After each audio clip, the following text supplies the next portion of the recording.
social media right now, and you became a hero. Govinda পরামানিকের পদত্যাগের দাবি।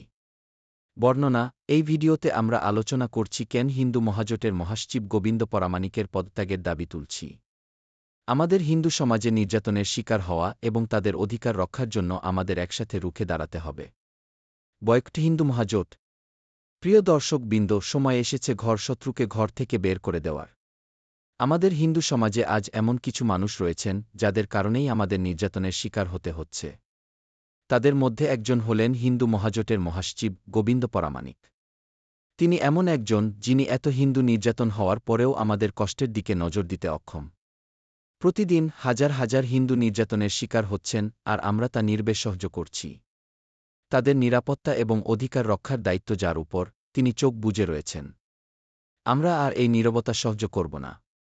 সময় এসেছে গোবিন্দ পরামানিকের মতো মানুষদের বিরুদ্ধে আওয়াজ তোলার। আমরা দাবি করছি তার পদত্যাগ।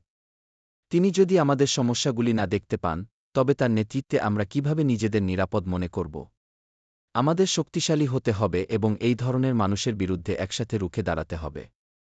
আমাদের অধিকার রক্ষার জন্য, আমাদের নিরাপত্তার জন্য, আমাদের ভবিষ্যতের জন্য।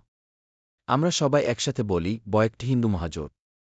এই আন্দোলন গোবিন্দ পরামানিকের ব্যক্তিগত বিরুদ্ধে নয়, বরং হিন্দু সমাজের সুরক্ষার জন্য।